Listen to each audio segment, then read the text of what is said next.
So I've been wanting a video to explain how to re-veg. So we've got my photos going here. Done some stripping on them. We'll use them as an example. Let's get this little note here. You see we're flowering. What happens with an auto, as we flower here, when this first bud goes ahead and develops, it can be the top node or it can be a side bud. That first bud that finishes trichome completion will go ahead and send a signal in the form of hormones back through to the rest of the plant. And that's going to cause the rest of your hairs to go red, the rest of the development to go ahead and finish.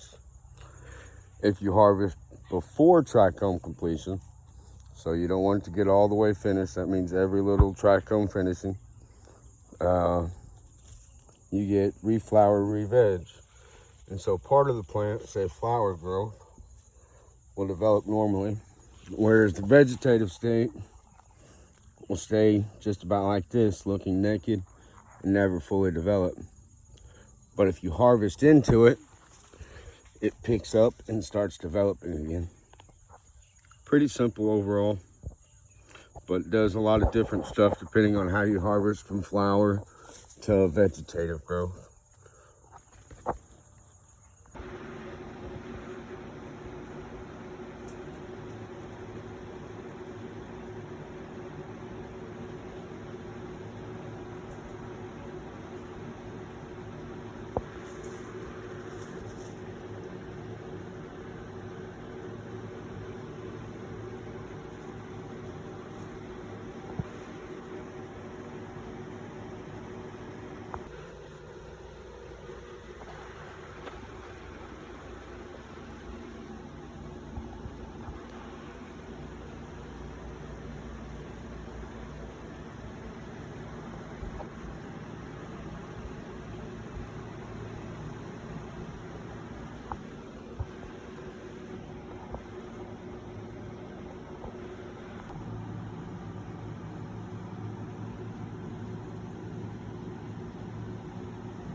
Alright, we're going to start zoomed in on these guys.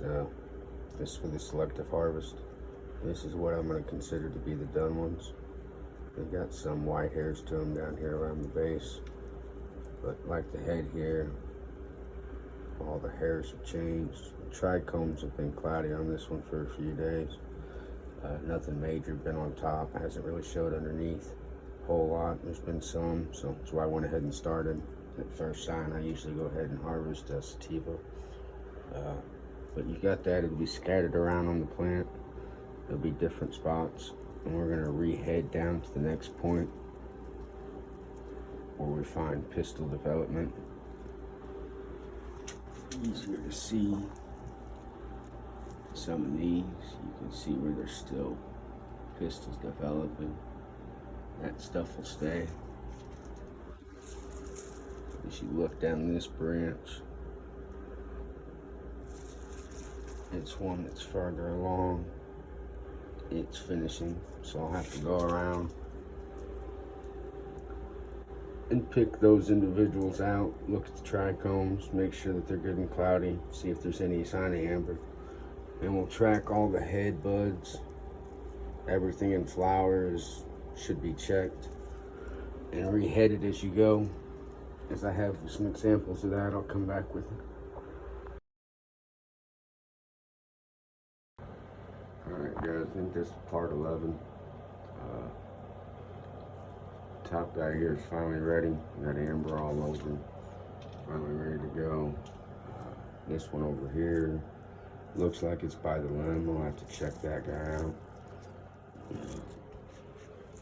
But there's that limb. This limb down here. Everything's gonna go. Trim this guy. He's sitting here. So they're starting to go finally.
taking me a little while, guys, but today seems like the right day. People say that Reveg isn't possible. May not be. This is Reflower. It does do a second round all the way around. This was a shit formation. I had a light go out and it mutated the bud development, and on all four was shit. But the first round produced nothing. These are dense little buds, far better and far exceeding the first round. I've got pictures and videos, photos, all of the transformation. You can say you don't like Reflower, but you cannot say that Reveg or Reflower don't fucking exist. All right, guys, this is gonna be my weekly update. I know most of you probably won't like it, but I'm gonna talk about Autoflowers again this time. Probably be the last time. I want to talk about some major differences between photos and autos. One is the way they grow and develop.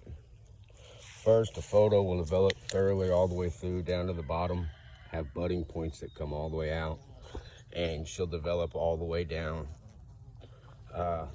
It's not the best result, so as you can see here, I've stripped her down, which is what comes with an auto. That's why lollipopping really ain't a big thing with them. You don't get much from pulling it because she never really works there. As a part of the Reveg or Reflower, she leaves that area behind. So the biggest part of the Reveg or a Reflower is going to be vegetative growth. So it's not going to be within the flower growth. That comes from the selective harvest, and that is amplifying. You take that top bud before it has a chance to develop all the way, the trichome's finished, and the next bud will pick up at a younger state. She does this all through flower, all the way down to where veg begins. Everything's going to be just slightly different development. And that's what it's there for, is in case something happens to that end bud, it just picks up at its old development, say week 7. Then as you get down further, you get closer to week 6. Eventually you get 4, 3, 2, and 1. You come down to 1 point. And then you'd have nothing but naked area. That naked area will always reflower if you harvest all of flower and cut back to where vegetative growth began. And flower, or where flower began, where vegetative growth ended. So it's not hard. It's really actually simple. It's mainly making sure that the signal don't come from the first bud that gets completed. And that can come on the side, that can come on the top. And in order for it to continue forward with the Reveg, or Reflower as I say, because it's more of a Reflower, you're going to continue flower as opposed to starting over, as long as you take away that first bud. Never let it finish trichome completion. At that point, a signal is sent back in, and throughout the rest of the plant, that'll have all other buds finished all at once. So that's why autos go through quick finishes, as opposed to with regular photos. You got a week probably within harvest time from when you start to see amber till it may get ready to ripen, as opposed to with a auto, it's usually quick, overnight, within a day. Whenever she goes, and that's why it holds for that state. And as long as you harvest before that, everything else will pick up at younger stages and develop fully into full grown, full mature buds. So it is a bettering of the bud. If you can't figure that out, all your top buds are going to always get the most development, and it's going to be less and less as you go through flower till you get down to the vegetative growth. And then that development always stays light, underdeveloped, unless you reflower or reveg it and start. All right, I've probably rambled on long enough here that anybody will watch it. But if you do, remember, don't let trichome production finish on that end bud. You can let it go ahead and amber on a sativa is what I've been working on lately. I'll give you it as an example. I've been going to around 10 to 20% amber on the underneath side. So it is fully finished and mature bud. There's nothing wrong with it. But if you let that go another 20, 30%, you're going to wind up with a bud that's fully complete. And at that point, trichome production is complete and the signal comes. So you can still harvest and harvest good quality bud. It'll usually be a small portion at a time. It doesn't all come together at once. You'll usually get somewhere in the head, and then somewhere around 3/4 of the way up, you'll get buds that are still good, and someone through there will finish usually. That'll be your start, and then from there it tracks.